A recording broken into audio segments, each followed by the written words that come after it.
Buenos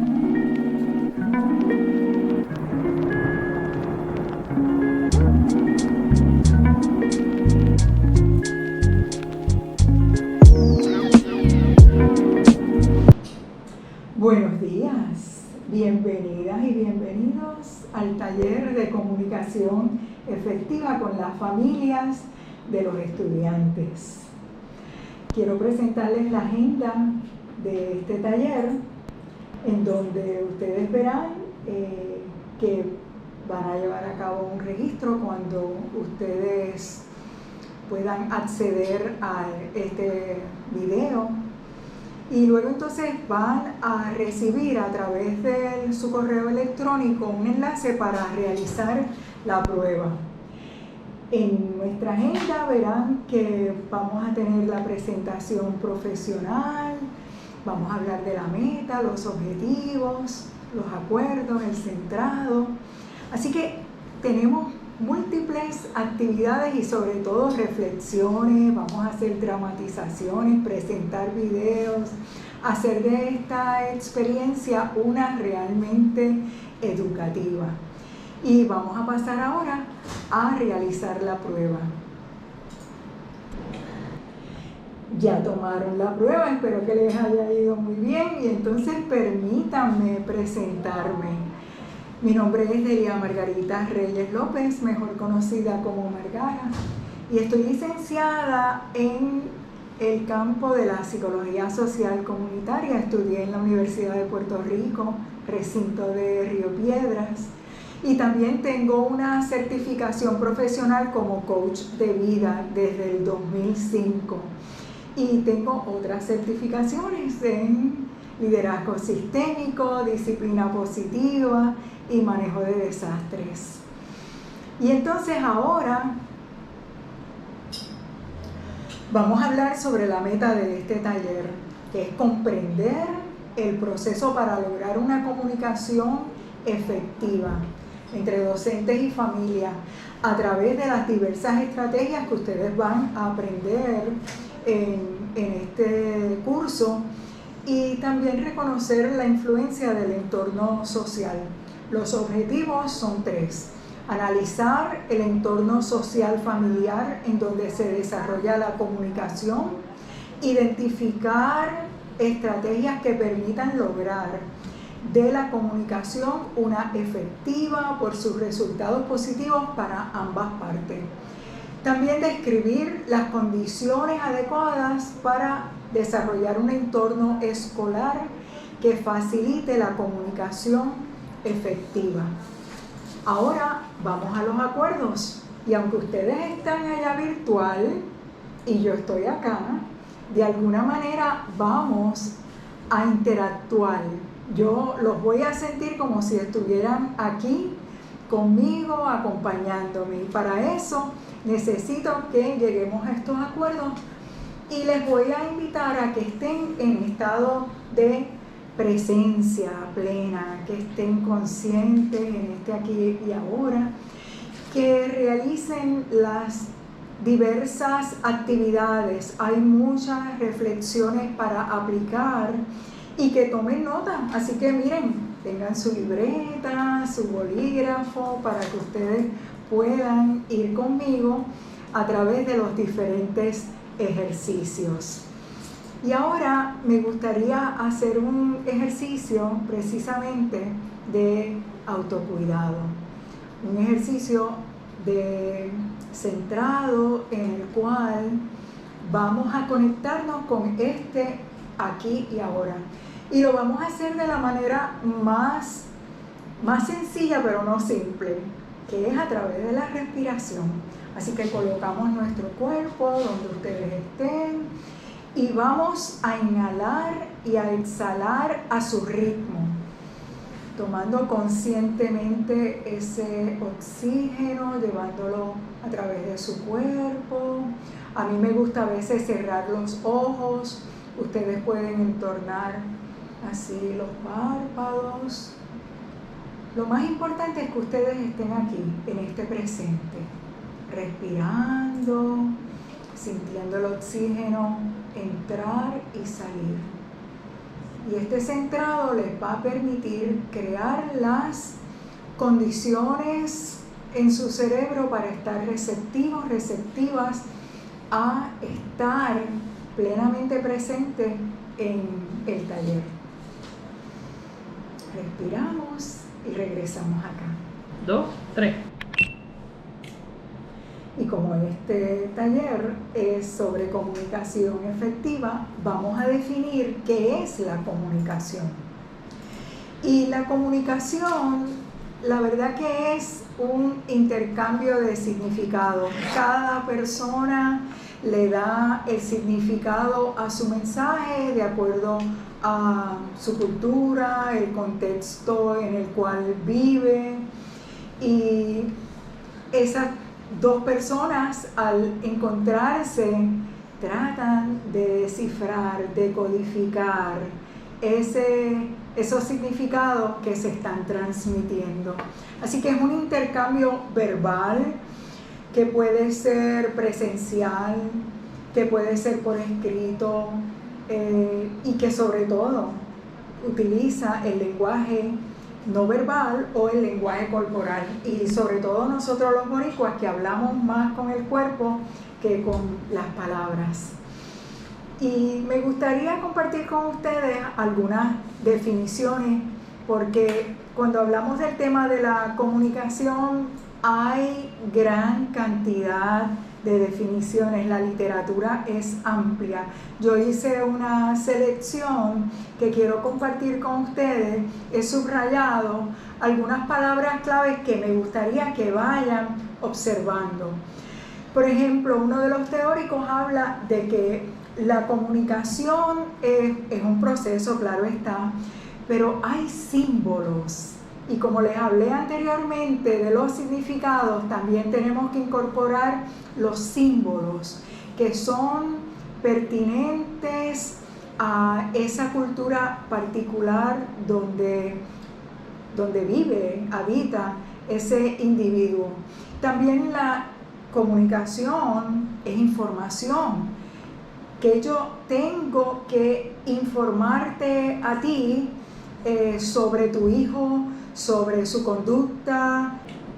La comunicación también, como dijimos, es un proceso donde hay un intercambio de información, y esa información es bien valiosa porque yo te voy a transmitir a ti una información sobre tu hijo, sobre su conducta, sobre su desempeño académico, sobre múltiples aspectos de su vida escolar. Así que tú como maestro necesitas dominar el arte de transmitir esa información de forma clara. También el modelo de Lassware nos dice que en la comunicación es importante tomar en cuenta estos elementos. ¿Quién dice qué? ¿A través de qué canal? ¿A quién y con qué efecto? Es el mismo procedimiento cuando escribimos una carta o un comunicado, pero en este caso lo vamos a transmitir de forma oral. También quiero compartir con ustedes diversos enfoques y perspectivas, tanto desde el campo de la sociología, que ve la comunicación de acuerdo a las relaciones sociales, porque la sociología trabaja con la gente. El enfoque de proceso, en el cual cuando uno emite un mensaje, espera una respuesta. Esa información de la que te hablé requiere que el receptor emita después una respuesta. Y también desde el campo de la psicología social, que es mi campo, hace énfasis en establecer vínculos en esa interacción humana.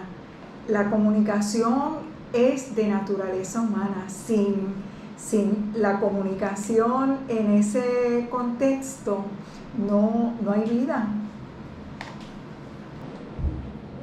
Así que, como hemos visto, la comunicación conlleva un proceso, hay unos símbolos, hay un intercambio, de significados, se espera una respuesta, que es lo que conocemos como retroalimentación.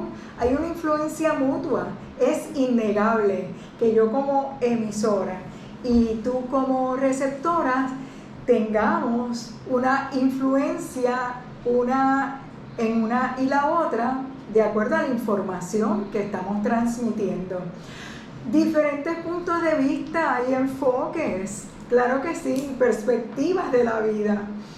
Y también, como les dije, la comunicación es verbal, corporal, pictográfica. Así que este resumen, este repaso, me lleva a mí a preguntarte qué otro elemento tú añadirías para comunicarte. Y me imagino que habrás pensado en que la retroalimentación es importante. Me imagino que habrás pensado que hay que incluir la retroalimentación, la interacción humana, el compartir diversas perspectivas. Así que te invito que tú anotes en tu libreta qué elementos son importantes para ti al momento de tu comunicarte. Y para seguir ahora repasando, mira los componentes de la comunicación. He dicho anteriormente sobre el concepto del emisor o emisora, que es la persona que transmite el mensaje. Está ese mensaje que tiene información, tiene un contenido, una relevancia, tiene unos símbolos, como he dicho anteriormente, y va a través de un canal, que puede ser a través del teléfono, puede ser presencial, y luego entonces está el receptor, que es el que recibe, esa persona que recibe ese mensaje, y eso está en un entorno en particular. También podríamos decir que está en un contexto. Así que más adelante vamos a hablar de esas dos acepciones, entorno y contexto. Y finalmente está la retroalimentación, porque una vez que recibimos esa información necesitamos decirle a la otra persona, bueno, lo que yo pienso, como yo lo veo, y eso es retroalimentación. Así que volvemos a los ejercicios de reflexión y de aplicación. Y me gustaría que veas en la pantalla qué elementos distinguen tu proceso particular de comunicación y lo anotes en tu libreta, porque de esta manera tú estás haciendo también un análisis. Vamos a hablar ahora de la comunicación efectiva, en qué consiste. Y tengo una definición muy sencilla, pero quiero que tomen nota, porque en esta definición, donde uno comparte ideas, pensamientos, conocimientos, lo más importante a tomar en cuenta es que el mensaje tiene que ser claro y comprensible para el receptor. Y me gustaría compartir con ustedes unos elementos que dentro de la revisión de la literatura hay consenso en que estos son los más importantes. Uno es la escucha activa. Si no se escucha, no se puede saber cuál es la información, cuál es el código, cuál es el símbolo. Así que necesitamos escuchar, y a unos niveles en donde utilizamos no solamente el aparato auditivo, utilizamos nuestro cuerpo, nuestro estado de presencia. Necesitamos también mirar a los ojos. Yo estoy mirando la pantalla, pero también los estoy mirando ustedes, aunque estén virtual. Me estoy imaginando que están ustedes aquí. Y cuando uno mira los ojos a lo boricua, ¿verdad? No es fijar la mirada de una manera, digamos, improcedente, inquisitiva, No, hay que ser amable con la mirada. Y de hecho, preferiblemente uno mira aquí en este punto entre las cejas.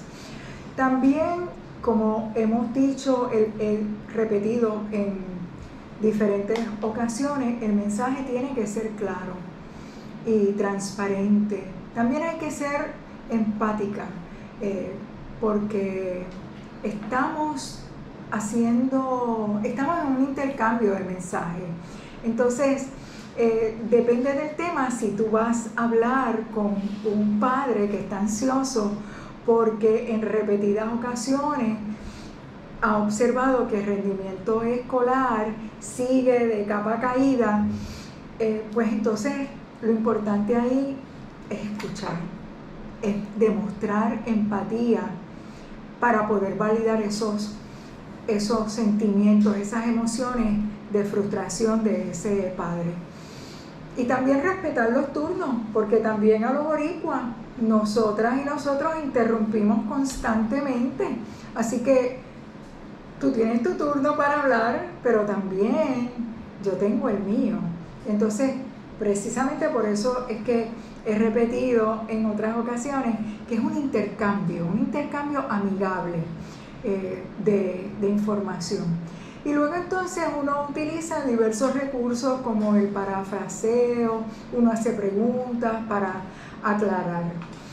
Y ahora me gustaría que nos ubiquemos en el contexto de la comunicación efectiva en la escuela y la familia.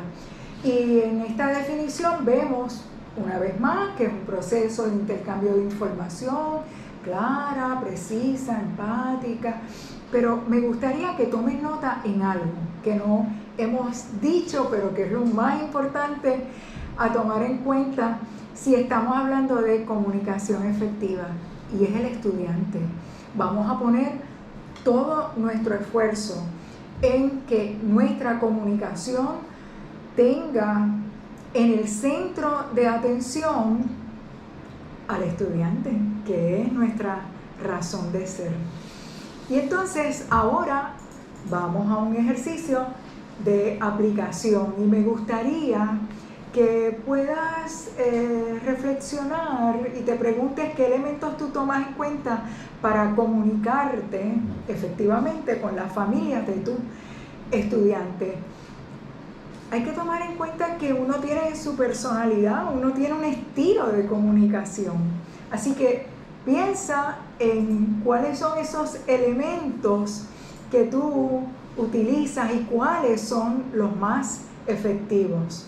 Y los vas a anotar en tu libreta. Después todas esas anotaciones las vas a compartir con nosotras y nosotros como parte del proceso de evaluación. Y ahora vamos a hablar del entorno, porque el entorno en la comunicación juega un papel vital. No podemos hablar del entorno si no nos referimos al teórico Uri Bronfenbrenner, que ha tenido un papel relevante gracias al modelo ecológico del desarrollo humano.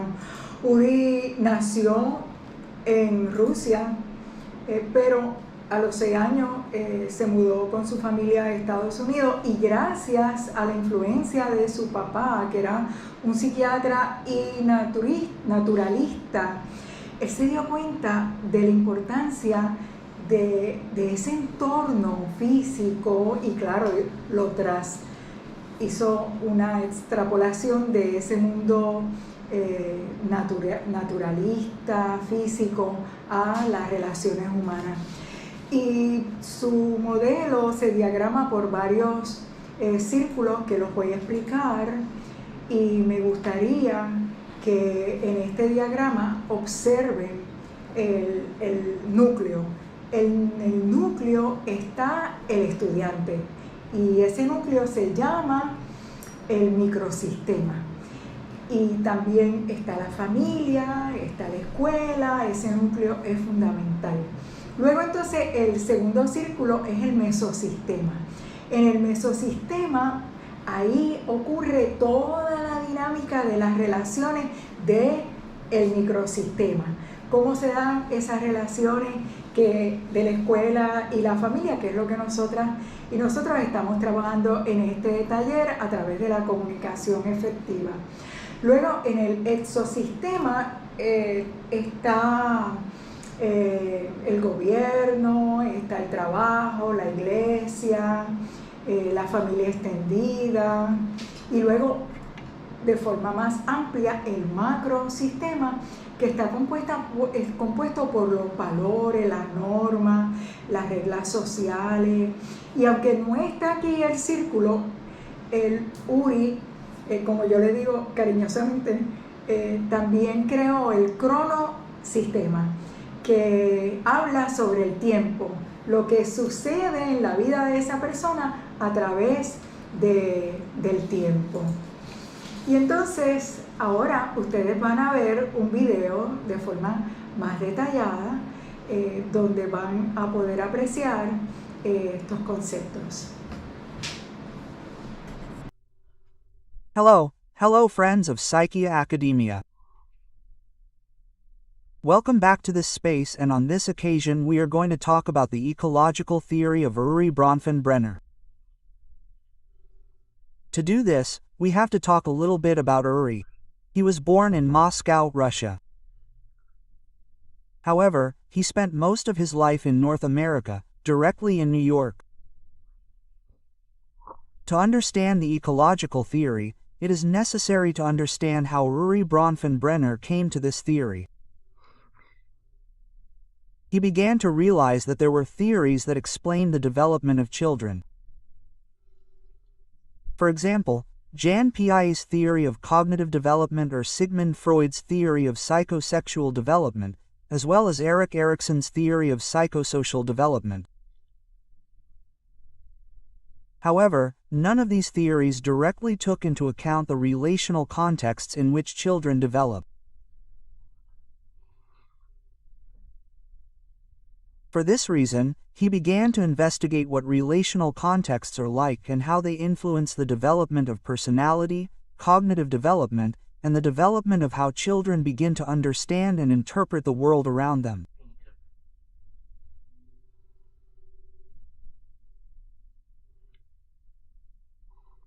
To do this, he distributes the child from a relational point of view, creating certain dimensions, certain spheres that would surround the children at each moment of their growth.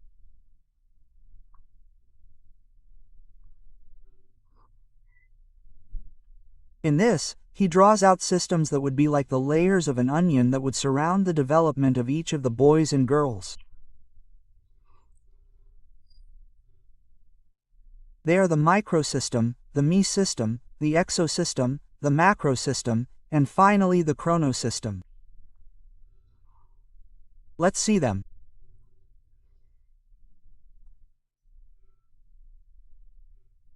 The first, the microsystem, has to do with the closest system that is around the children, systems such as mainly family, friends, parents, peers, school, the kids on the block, church. Any type of system that has permanent contact with the person is part of that microsystem.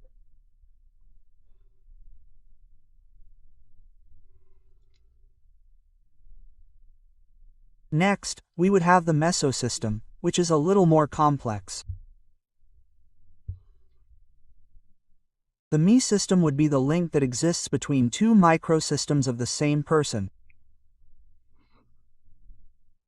For example, it could be at a parents' meeting where the family microsystem would be associated with the mother or father who goes to the school microsystem. In this case, the school and that union of the two microsystems would be that mesosystem. Later we have the exosystem, which is a little more ethereal, a little more abstract to understand because it has to do with non-direct relationships, and direct relationships between the other systems.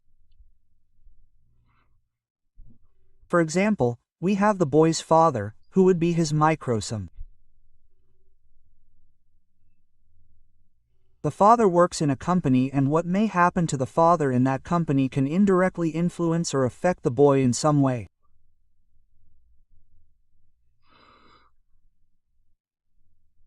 If that day the father who was working gets scolded at work, does a bad job, has a terrible day at work, it is possible that he comes home in a bad mood and that will somehow interfere or may interfere with his relationship with his son. In other words, it would be an indirect relationship between the father's microsome and in this case the family. The exosystem is like a large network that connects different microsystems and that somehow indirectly affect. Issues, in this case, family issues are the way members of this family system relate to each other. Later on, we have the macrosystem. The macrosystem refers mainly to culture and how culture influences the person.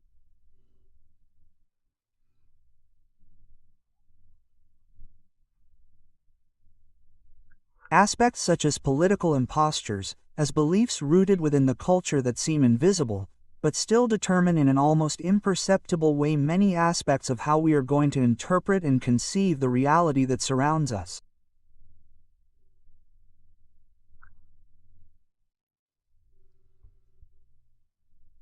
Later, Bronfenbrenner was criticized because the theory was too relational, leaving the individual aside. However, he also tries to place a certain aspect of the learning process in the individual.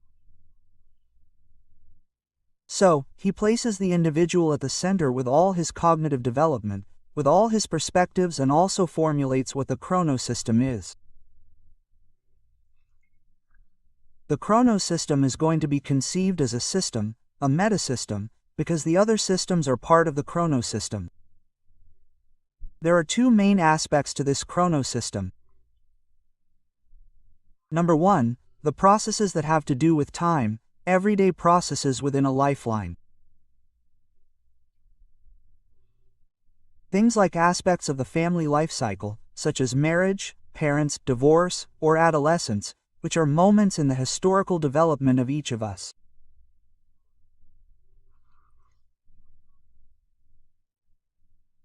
On the other hand, the context of this chronosystem also has to do with, something like the historical part, geographically speaking, of what societies were like at a given time.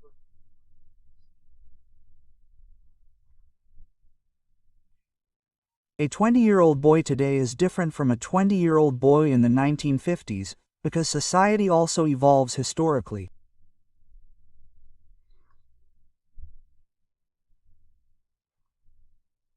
Placing this historical character within the representation of systems was a rather unique move in the sense that it places human beings not only within a relational network, but time also traverses each of these aspects of their relational networks, and this is a very important aspect to take into account.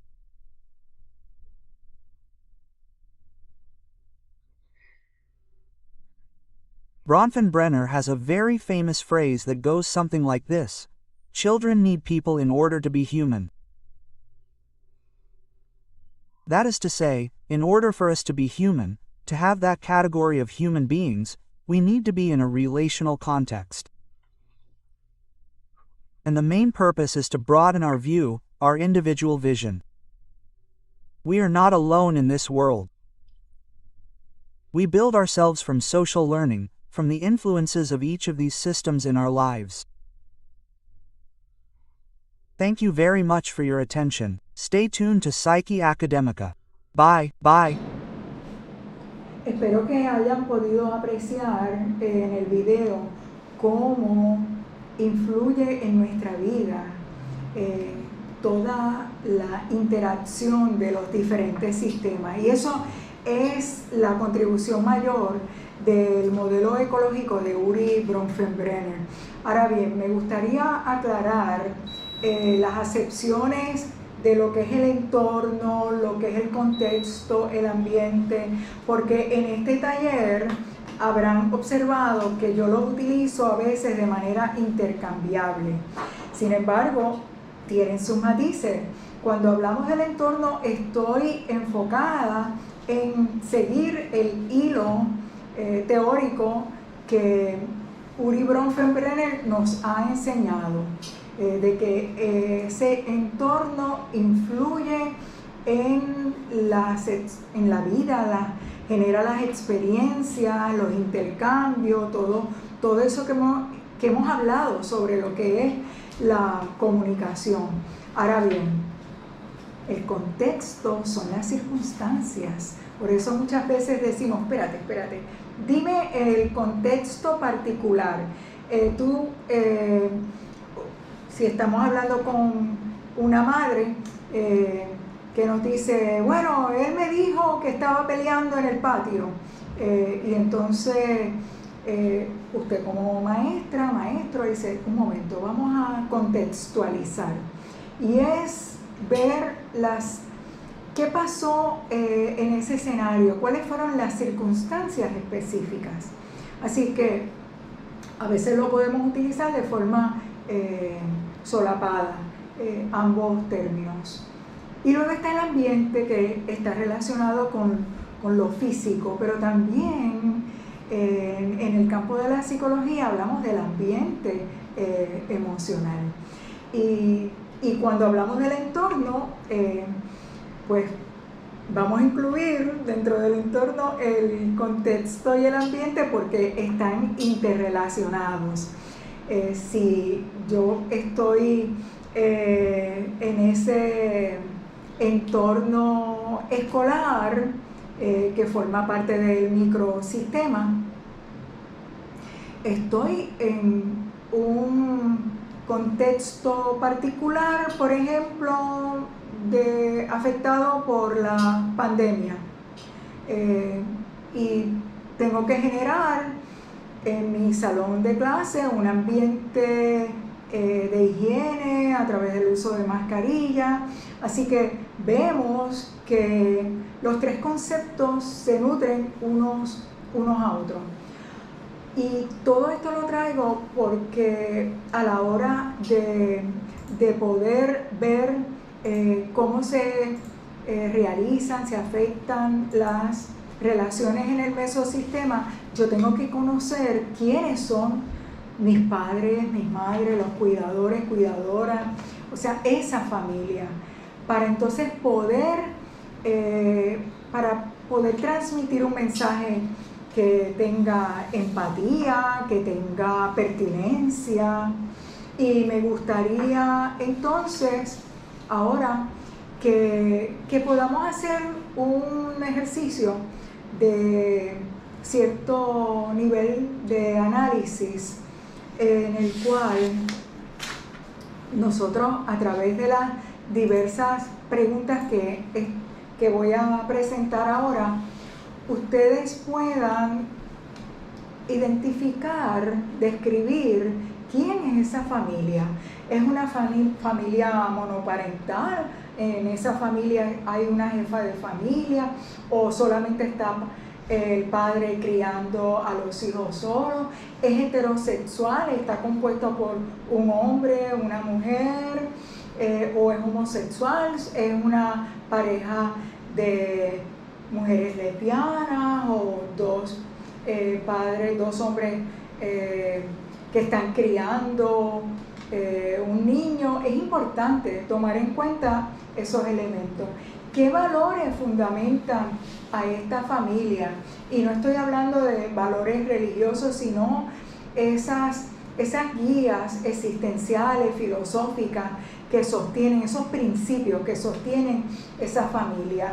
Estoy pensando, por ejemplo, en familias que se caracterizan por ser deportivas. Ustedes saben que hay familias que tú dices, bueno, la familia de los Pérez, esos se pasan en el parque de pelota y se pasan recogiendo fondos para los uniformes, que si las tenis, pues los valores que sostienen esa familia, sus creencias están fundamentadas en el deporte, el cuidado del cuerpo, la alimentación y la práctica social que tienen, pues la llevan a cabo como otras familias en el parque. Pero hay otras familias que tienen unas prácticas sociales diferentes porque creen en el voluntariado. Entonces son familias que los fines de semana van a ayudar a los adultos mayores o recogen alimentos. Entonces tienes que ver si tu familia en particular tiene determinadas prácticas, porque eso va a consumir su tiempo extramural, ¿verdad? El tiempo fuera de la escuela. Y entonces tenemos otras preguntas relacionadas a su perfil socioeconómico. Y esto es sumamente importante porque hay familias que viven desde el privilegio económico y tienen un estilo de vida muy diferente a familias que son participantes del departamento de la familia, valga la redundancia. En ese hogar hay adultos que trabajan a tiempo completo, a tiempo parcial, estudian, trabajan, tienen diversas jornadas. Y cuando te reúnas con una mamá, con una madre que tú la ves agotada, pues tú tienes que tomar en cuenta que esos factores de riesgo que afectan la vida de esa madre y a su vez que afectan la vida del estudiante. Y por último, la diversidad cultural. Definitivamente vivimos en un mundo pluralista y sabemos que en Puerto Rico tú puedes ser de Ponce, pero tienes unas costumbres diferentes a la gente que de Humacao. Pero ¿y qué tal si en el grupo de tus estudiantes tú tienes familias que proceden de la República Dominicana, de Haití, de Cuba, o sea, de estas Antillas, o que provienen de, pues mira, tenemos familias de Europa, de España, familias que hablan otros idiomas, familias que son musulmanas.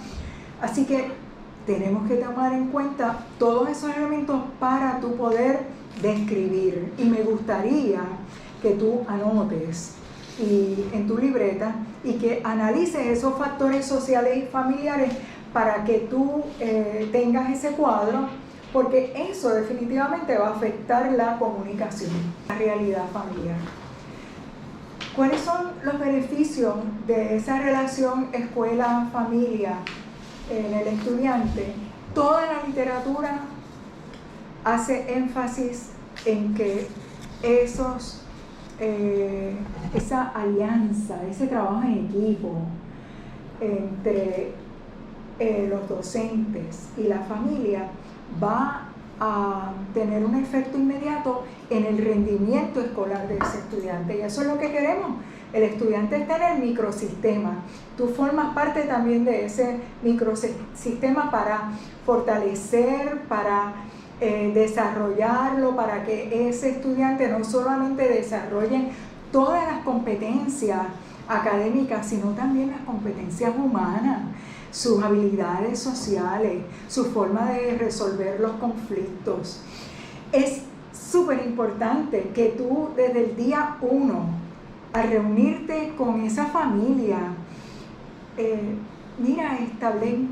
establezcan ambas partes las expectativas claras, para que cada cual asuma su rol sabiendo desde un primer momento qué es lo que tiene que hacer. Como la maestra, como tú, como maestra, como maestro, vas a hacer tu trabajo en tu salón de clase y como yo, como madre, como padre, voy a cumplir, en cierta medida, complementar ese trabajo. Y luego entonces, todo esto está relacionado con la corresponsabilidad y el compromiso. Ambas partes tienen una responsabilidad social por el mejor desarrollo de los estudiantes. Y hemos hablado de la comunicación efectiva, pero no podemos dejar a un lado la comunicación en la era digital. De hecho, personalmente pienso que estamos en una transición, es como las lavadoras digitales y las análogas.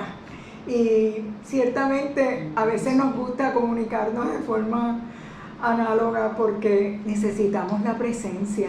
Así que en el Departamento de Educación tienen diversas plataformas para comunicarse. Se utiliza el Team, pero hay que tomar en cuenta unos elementos, porque la escuela tiene unas responsabilidades y la familia también. Y a través de las estrategias que se activan, vamos a ver las estrategias relacionadas con esa comunicación digital, esa comunicación en remoto. Y por ejemplo, la escuela tiene unas plataformas que facilitan todo lo que tiene que ver con la gestión académica, y eso son de verdad que es muy conveniente porque hay un registro que tú como familia tienes acceso a él. El lenguaje tiene que ser claro, sencillo, y sobre todo tiene que haber transparencia digital para informar a la familia sobre las diversas tecnologías que tú utilizas en la clase. Y también no podemos dejar a un lado la empatía digital para poder canalizar las diversas inquietudes que tiene la familia sobre el estudiante. La familia, por otro lado, tiene que tener una participación activa. Si hay reuniones por Teams, si se activan otras aplicaciones, tiene que haber presencia virtual. Y luego entonces el monitoreo.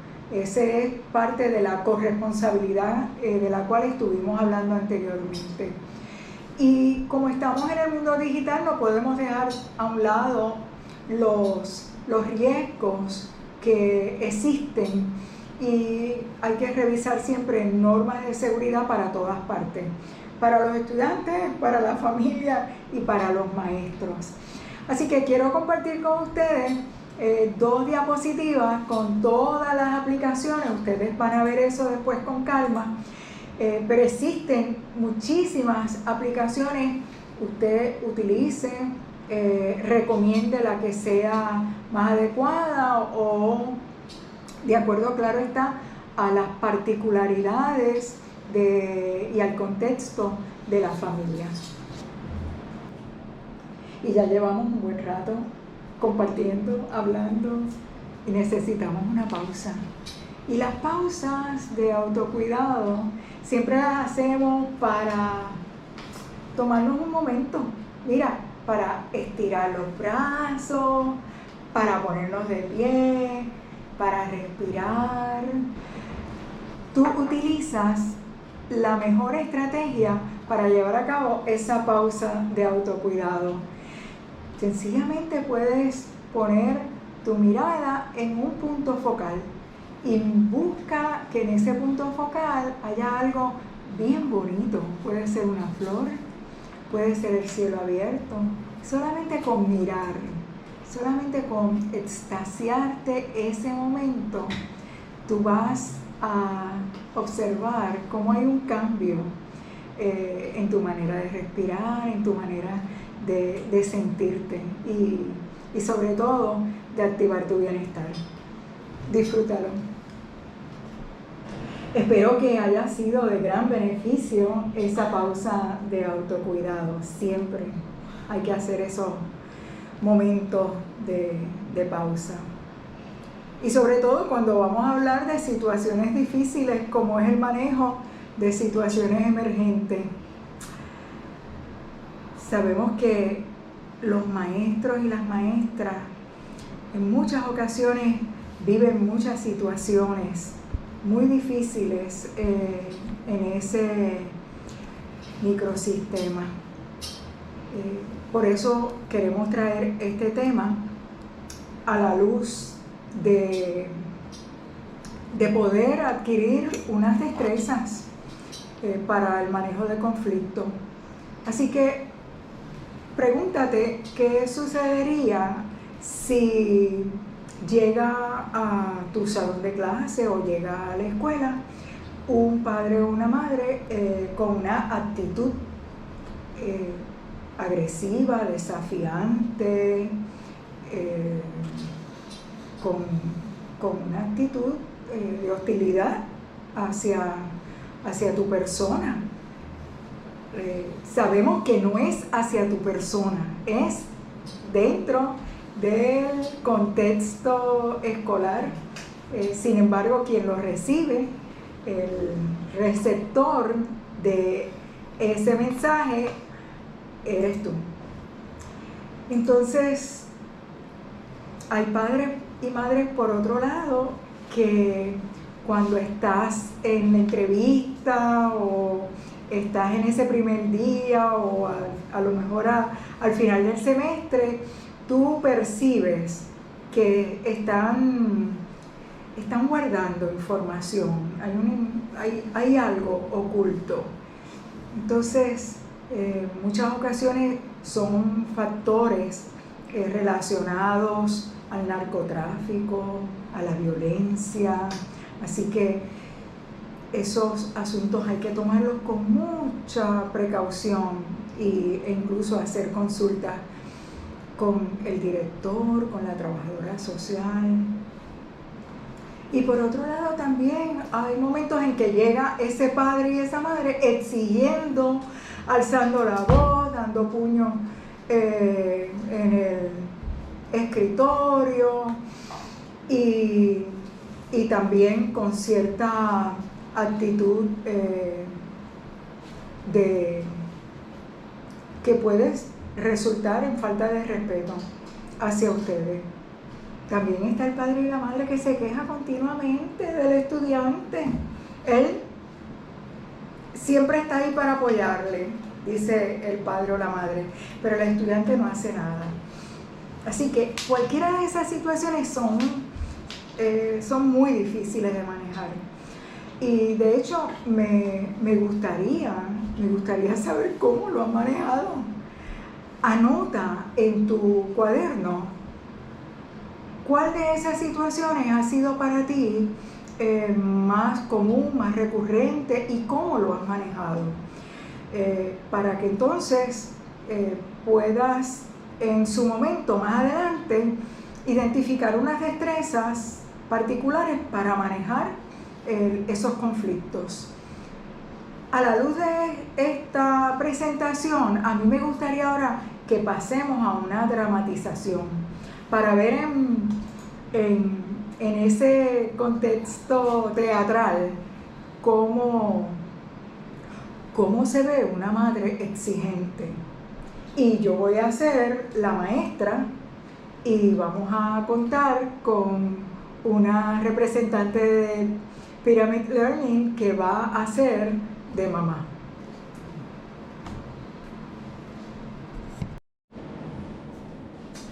Buenas tardes, señora Ocasio. Gracias por venir a la cita. Me dijo que tiene unas inquietudes para compartir. Sí, maestra. He estado bien preocupada desde el día que se entregaron las notas, que yo no fui la que vine a recibir las notas, fue mi esposo. Pero cuando él llega a la casa, así que no pude dialogar con usted ese día, cuando él llega a la casa y me enseña las notas del nene, tiene una mala nota en su clase. Y a mí me preocupa y me ocupa porque yo estudio con él todos los días estoy al pendiente de sus tareas, todos los días estoy buscando las alternativas para poderle ayudar, pero no entiendo por qué esas notas. O sea, no entiendo qué es lo que está pasando si estoy todos los días estudiando, él se sabe el material, así que debe de haber algún error con las notas o con los exámenes, el nene se sabe todo, así que no entiendo cuál es la problemática. Ciertamente recojo su frustración y su preocupación y eso es muy válido porque usted como madre está haciendo una parte del trabajo que yo hago acá en mi salón de clase y yo hago los repasos, lo observo, en algunos momentos distraído.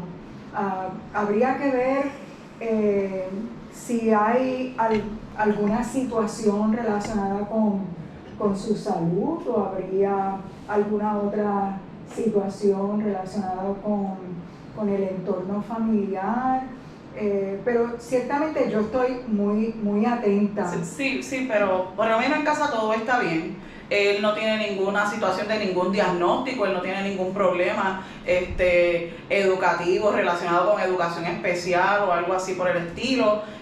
No tiene ninguna de esos issues. Así que él está enfocado en aprender, en estudiar, y yo estoy ahí con él. Así que creo que hay algún error. Yo de verdad estoy bien incómoda con este proceso, por eso es que vine, pedí la cita, y si no, pues mira, vamos donde el director que revise esas notas, porque mira, al final, si él después sale que no es honor, y después no le dan la beca esa que necesita, necesitamos arreglar esto, y yo estoy muy incómoda con este proceso, por eso vine, y pues de verdad yo necesito que lo resolvamos. Si me tienen que enseñar los exámenes, me lo enseña, lo que sea, para poder resolver esta situación, porque yo sé que él es un niño de A y que él no puede tener esa nota de B.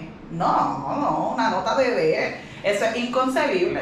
Claro, permítame aclarar que lo mejor que ha pasado en este momento es que usted haya llegado aquí a la escuela, esté aclarando, y eso lo trabajamos directamente usted y yo. Y con mucho gusto le puedo enseñar todos las pruebas cortas que yo he ofrecido, los repasos, para que usted lo pueda ver. Sí, claro, porque es importante que usted se aclare.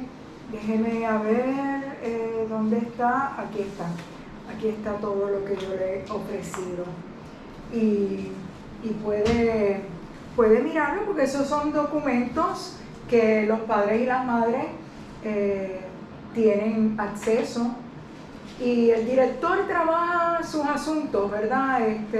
Pero es muy bueno que esa colaboración entre usted y yo la podamos hacer aquí inmediatamente.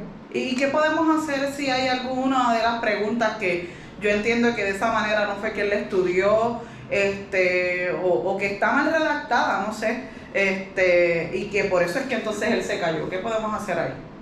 Claro, vamos a ver un caso en particular, porque yo me acuerdo que esta prueba relacionada con comprensión de lectura, si usted se fija, aquí están mis rúbricas, aquí están los conceptos que él tenía que dominar. Sin embargo, no lo definió, no hubo una definición de lo que de los conceptos que se le pidieron. Entonces es precisamente lo que yo le digo, que él llega a un nivel en que pierde la atención sobre lo que se le está preguntando. Así que a mí me gustaría, voy a revisar nuevamente todo. Gracias. Claro gracias, que sí. Gracias. Y me gustaría poder, si está bien con usted, referirlo a una evaluación. Siempre es bueno auscultar otros factores que tal vez le estén afectando y que se me esté escapando a mí como su maestra, y tal vez a usted. Aquí estamos trabajando para el bien del estudiante. ¿Qué le parece eso? Sí, no me encanta tanto, pero voy a ceder en ese asunto, porque pues ya he visto el examen y sí, eso ya lo habíamos estudiado en casa, así que en efecto, pues sí, voy a ceder y pues vamos a hacer la evaluación. Yo le agradezco, sí, que hayamos llegado a este acuerdo. Si me permite, voy a documentarlo para que usted lo firme, y entonces el resultado de esta reunión es que se refiera a una evaluación, y vamos a poner una fecha aproximada para volver a reunirnos. Voy a estar muy atenta a su desempeño, ¿está bien? Y entonces, en cualquier momento que usted tenga la necesidad de volver aquí al salón de clase y hablar, si ve algún progreso, bienvenida sea, señor Ocasio. Agradecida. Me gustaría también que entonces, si usted también está observando que en otra prueba también se cayó, pues entonces que pueda comunicarse de la misma manera conmigo. Sí, yo puedo tanto llamarla como puedo enviarle un mensaje de texto a través de nuestra plataforma y vamos a trabajar juntas para su bienestar. Claro que sí. Muchas gracias. Hasta luego, buenas tardes. Igual. Luego de esa dramatización con una situación en donde hay una madre que tiene todo el derecho de expresar sus preocupaciones, sus inquietudes sobre el desempeño académico de su hijo. Sin embargo, vino a la cita con la maestra en una actitud un tanto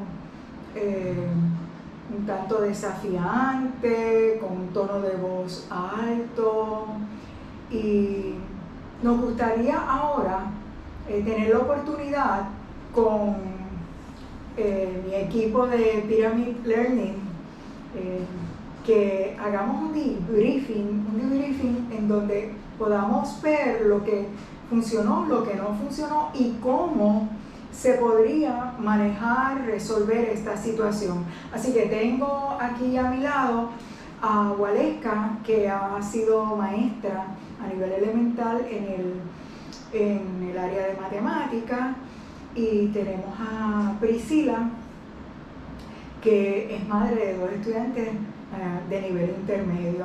Así que vamos a ver qué ustedes observaron, qué funcionó en esa dramatización. Bueno, en lo que yo observé que funcionó fue el que usted mantuviera todo el tiempo la calma y el tono de voz bajo.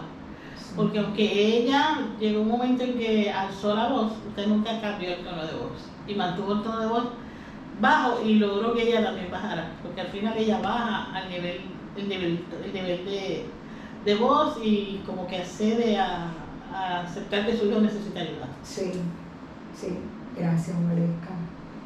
Pues yo pienso que el validar los sentimientos y las emociones, ¿verdad?, de ese papá y de esa mamá, por ejemplo, cuando estaba, ¿verdad?, dentro del papel, sí en un momento pues estaba insistente, pero al validar los sentimientos míos y hacerme sentir que lo que yo estaba compartiendo importaba, pues eso me hacía como entrar en, ¿verdad?, en entendimiento y en comprensión sobre lo que estaba ocurriendo. Eso para mí funcionó, el que te mantuviera, ¿verdad?, como muy bien dijo Waleska, ¿verdad?, ese tono de voz y esa calma, porque quizás si me hubiese respondido en la misma manera en como yo te estaba respondiendo, pues yo iba a alzar la voz. Claro. Y también funcionó el que me diera alternativas, porque para mí la alternativa, inicialmente mi papel era el que había algo mal con el examen y con la maestra y no se estaba solucionando,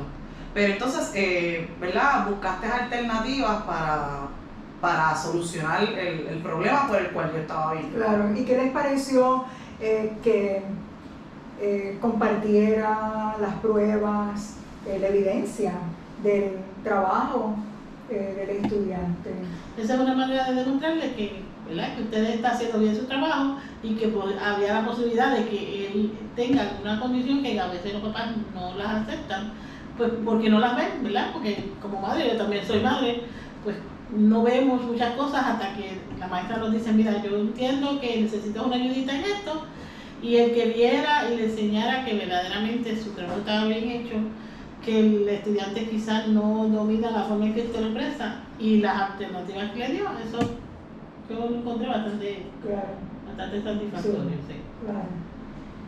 Y entonces, ¿qué no funcionó? ¿O qué podría mejorar?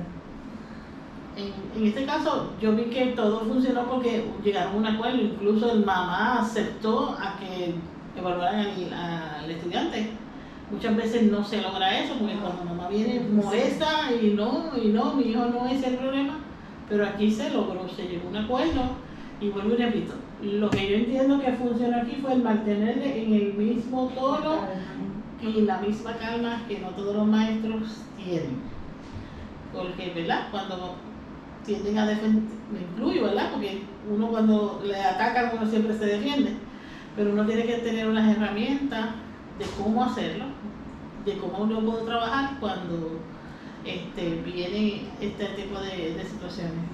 Sí. Porque si yo alzo la voz y usted va a alzar la voz, vamos a terminar discutiendo. Sí. Pero al mantenernos todos en calma podemos llegar a un acuerdo, Sí. aunque después que se vaya de ahí no esté muy de acuerdo de lo que se llegó, pero sí terminamos con un acuerdo que se va a trabajar para el estudiante que es el día. Sí. ¿Algo más que quieras abundar? A mí me gustó el que me enseñaran los exámenes porque vi claridad y transparencia.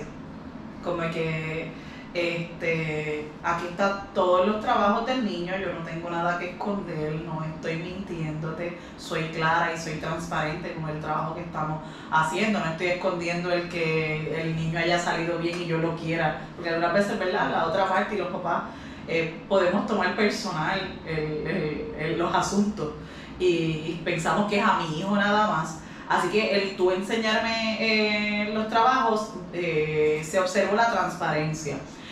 Quizás a lo mejor, y si el tiempo hubiera dado, ¿verdad?, en la dramatización, que es algo que quizás los padres puedan, los maestros, perdón, puedan hacer en un futuro, es en el examen ir uno por uno de los items del examen y explicándole al papá, mira, esto era así y así, porque como la mamá insistía en que ella había estudiado con el nene, pues que se viera, no nada más que se lo enseñara y, ¿verdad?, ya lo adivino, sino que se pudiera observar, que es algo que se puede tomar en consideración quizás más adelante. Y de igual manera también el cuando la mamá insistía en el director, en que quería hablar con el director, la maestra se puso a su disposición en que ella era la que tenía la información, que ir al director, ¿verdad?, era otro asunto. Si el caso escala un poco mayor y, ¿verdad?, papá o mamá pues no tienen, ¿verdad?, esta sensatez de lograr algún acuerdo, pues eso es otra alternativa, que quizás a lo mejor más adelante eso pudiese ser una alternativa. Pero en este momento se logró porque la maestra se puso a su disposición y fue transparente. Claro, claro. Aquí vimos el factor humano, que además de estar con una persona en su rol como madre y yo en la dramatización, en mi rol como maestra, no dejo de ser un ser humano que me puedo sentir a la defensiva ante una situación, porque es muy difícil la situación cuando viene una madre preocupada, y las preocupaciones y las inquietudes uno no las dice suavecita, de forma suavecita, uno se exalta, sube el tono de voz, y más si somos boricuas, ¿verdad?, también, porque es parte de nuestra cultura añadirle ese drama. Y además porque está en juego el desarrollo de ese estudiante. Así que hay que considerar que en esta situación se observaron los elementos claves de la comunicación efectiva. Algunos de esos elementos, como el escuchar, yo le di ese tiempo para que la madre ventilara. Fui empática, pude validar también sus emociones de acuerdo a la inquietud que traía, y de esa manera pude mantener lo que tú señalas, Waleska, esa calma. Y vamos a un repaso, siempre hay que hacer repasos, y sobre todo de las estrategias. Y quiero compartir con ustedes algunas que ya he hecho mención y otras nuevas que son muy útiles para seguir fortaleciendo la comunicación efectiva. Primero, intencionar. ¿A qué me refiero con esto? La intención es aquello que tú quieres crear, de manera que cuando te vayas a reunir con esa madre, ese padre o el cuidador o cuidadora, tómate un momento de pausa para que puedas centrarte, puedas conectarte con eso que tú quieres crear. Y me refiero a la colaboración, a compartir estrategias educativas, lo que tú quieras crear en ese encuentro con los progenitores. Una intención que sea basada en el respeto, que se trate al máximo de evitar los prejuicios, los estereotipos. Sabemos que es muy difícil, sin embargo, precisamente el ejercicio de intencionar te permite a ti hacer esa conexión interna para tú saber que al momento del encuentro tú vas a estar con tu mejor intención, como decimos, tú vas a estar con ese compromiso. La próxima es escuchar. Y mira que yo he hablado varias veces del escuchar, pero esta escucha es para generar un diálogo más profundo, en donde hayan preguntas, donde haya eso que hablamos anteriormente relacionado a la validación. Recuerdan cómo la madre en la dramatización pudo bajar la intensidad de su exposición, de su manejo emocional de la situación cuando se le validó.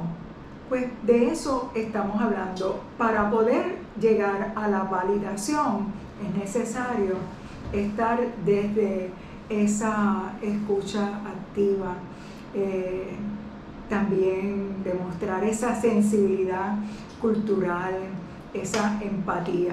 Así que esta escucha es a un nivel más profundo para lograr un diálogo generativo, un diálogo que vaya de un lado hacia el otro. Recuerda que tú eres una figura de autoridad ante una madre, un padre, y él también o ella lo es, pero el maestro en ese sistema, en el micro y en el macro, es una figura de autoridad, y en muchas ocasiones los padres, las madres se sienten un poco cohibidos, intimidados. Así que es tu poder reconocerte en tu rol como maestro con esa intención de generar la mejor comunicación. Lo próximo es enfocar en el estudiante. Él es el protagonista. Aquí estamos libres de egos, estamos libres de protagonismos, cada cual está dentro de su rol, que es sumamente vital. Sin embargo, el estudiante debe de ser nuestro punto focal. Y hay que profundizar sobre ese estudiante, como lo vimos en la dramatización. ¿Qué sucede? Que se distrae. Hay algo que se me está escapando a mí como madre o como maestra. Entonces, si trabajamos juntas, quizás podamos ver más de lo que a simple vista puedo ver yo como profesional. Así que eso me lleva a que muchas veces uno va en el camino aprendiendo, haciendo. Uno va explorando todas esas diversas experiencias que te van a permitir aprender del proceso, porque no lo sabemos todo, pero si estamos con la mejor intención, pues estamos prestas para poder entonces absorber lo mejor de la experiencia que es la que se va trazando en el camino. Y finalmente, estar receptivo o receptiva a las oportunidades. Siempre en el intercambio hay muchas oportunidades, uno aprende muchísimo de ambas partes, del maestro, uno aprende de la madre, del padre, ¿verdad? Y siempre que uno tiene esa intención de trabajar el cambio, hay que reconocer que en ese campo de fuerzas las oportunidades están siempre en movimiento, pero necesitamos estar intencionadas, centradas, para poder entonces identificarlas. Así que espero que este repaso de estrategia te resulte conveniente para que tú puedas seguir fortaleciendo tu comunicación. Y vamos ahora a ver un video sobre el conflicto entre padres y docentes que va a abonar más a la dramatización que hicimos.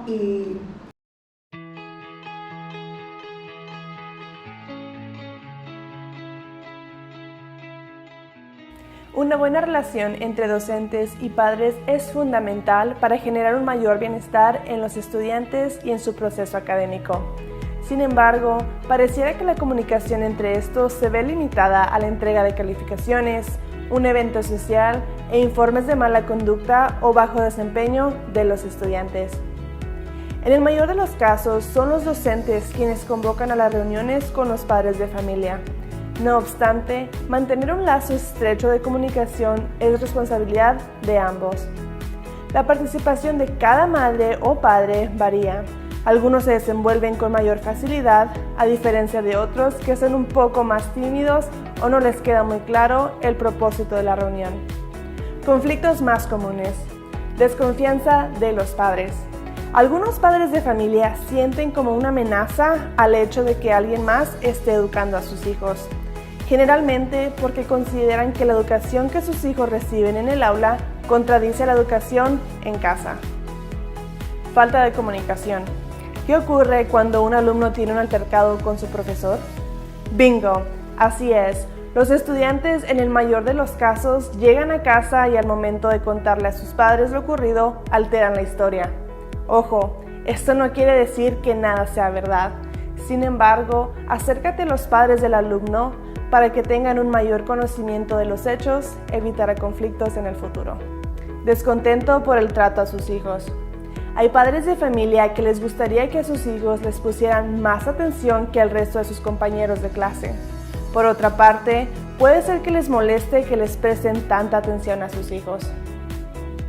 No es para tanto. Hay situaciones en las que los padres creen que se está siendo injusto con sus hijos. ¿Cómo manejarlos? Cualquiera que sea el caso, es vital que el actuar del docente como de la institución sea asertiva para solucionar el conflicto. Instancia presencial. Lo primero es generar una cita con los padres en cuestión. Toma en cuenta sus horarios y lleguen a un acuerdo para que puedan acudir. Prepara la reunión con anotaciones para que no olvides ninguno de los puntos a tratar con los padres de familia. No olvides generar un ambiente de confianza y respeto al momento de hablar con ellos. Comunicación asertiva. Recuerda que a nadie le gusta que le hablen mal de sus hijos, así que asegúrate de recordarles que el propósito de la reunión es beneficiar al alumno lo más posible. La cooperación de los padres de familia es crucial para el éxito académico, así que ten en cuenta sus intervenciones y toma notas de los aspectos más importantes. Aporta soluciones. No solo se trata de decir lo que ocurrió o pasar un reporte a los padres de familia, también aporta soluciones. Imagina que vas al médico, hace su diagnóstico, escribe un montón de cosas, te informa cuál es tu padecimiento y no te da una solución. Impensable, ¿cierto? Los padres de familia se sienten exactamente de la misma manera. Propon soluciones alternas, incluso antes de realizar la cita con los padres. Elabora propuestas para darle solución al conflicto. Genera acuerdos. Las cosas no siempre van a resultar como nosotros lo queremos. Sé flexible en donde puedes serlo. Sé capaz de llegar a acuerdos tanto con los estudiantes como con sus padres. Recuerda, no es una lucha de poder o de tener razón acerca de algo. La docencia es una labor llena de nobleza, pero una de las más serias. Las vidas de miles de estudiantes pasan por las manos de los profesores.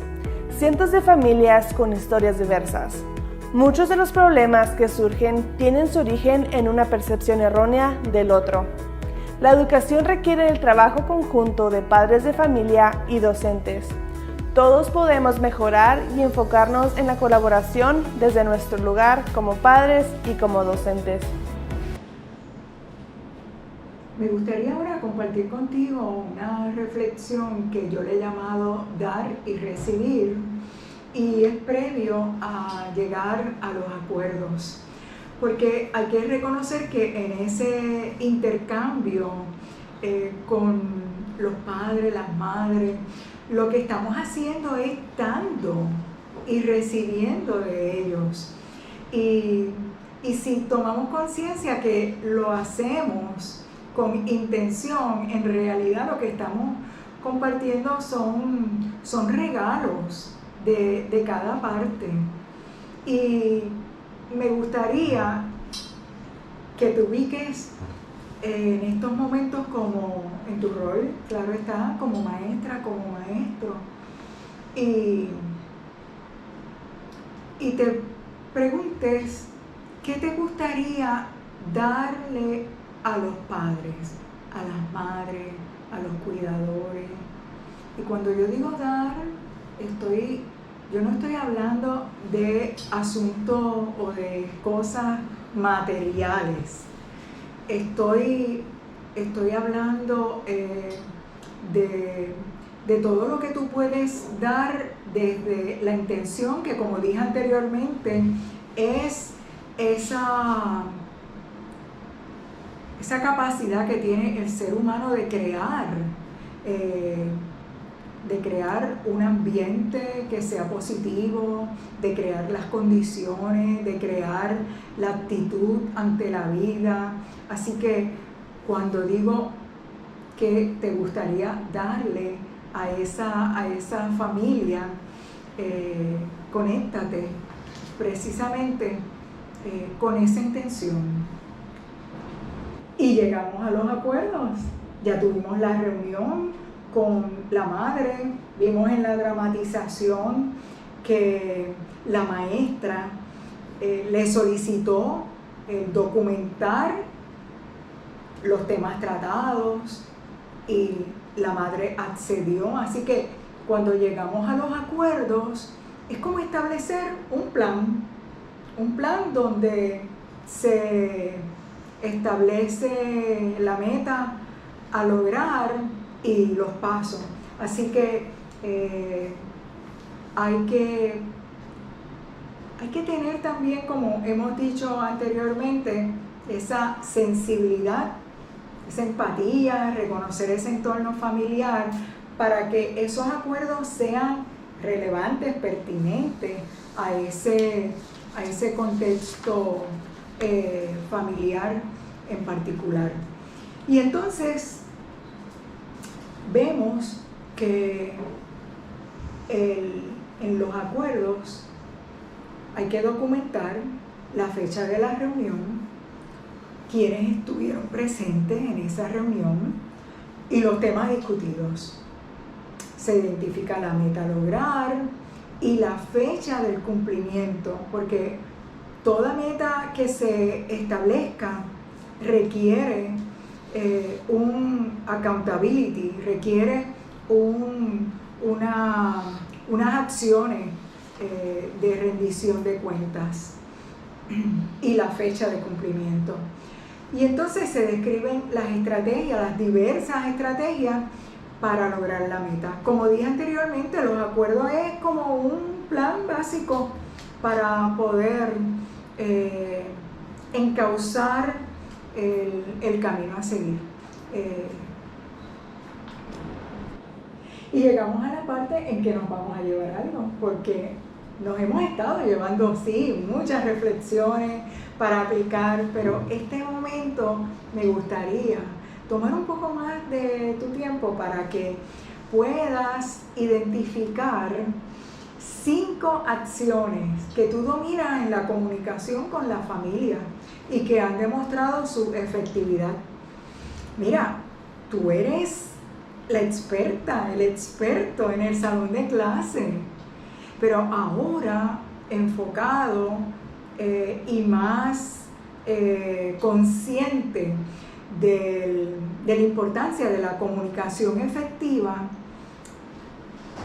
pues haz tu lista para que tú sepas que tú dominas esas áreas, pero como la vida es cambio y siempre hay oportunidades, pues vas a pasar a la segunda parte, que es hacer una lista de 5 destrezas o estrategias, ¿verdad? 5 destrezas. También te voy a pedir que hagas una lista de 5 destrezas o estrategias que tú quieres aprender y dominar, porque siempre hay que seguir aprendiendo. Así que espero que puedas con esta lista trazar tu camino para tener una comunicación efectiva, productiva, feliz, armoniosa con tus padres, madres y cuidadores. Y llegamos al final de este taller de comunicación efectiva. Y ya para concluir, hemos repasado la importancia de la comunicación efectiva entre los representantes de la escuela y la familia.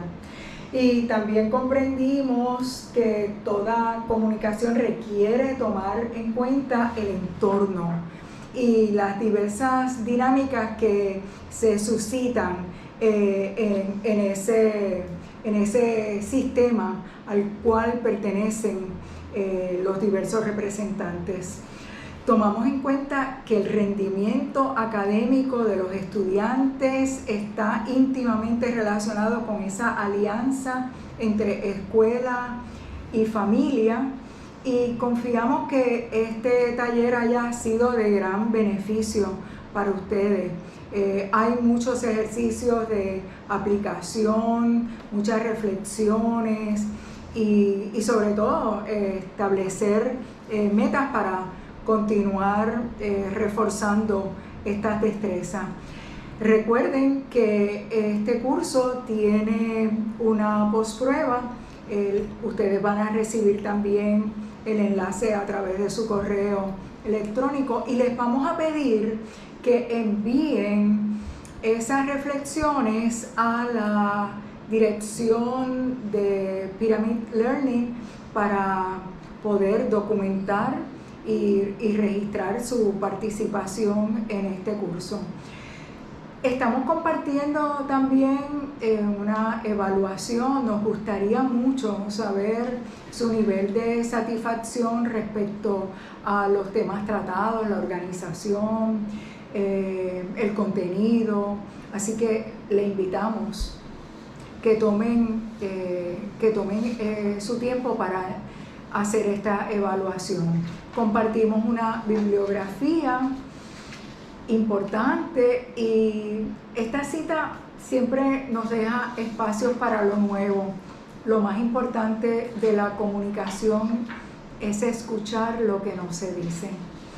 Y como la comunicación es dentro del escenario mundial es tan rica y diversa, queremos compartir con ustedes el lenguaje de un grupo originario de Tanzania, África, para recordarnos que todos tenemos un lenguaje único y excepcional. Buenas tardes, que tengan un excelente día.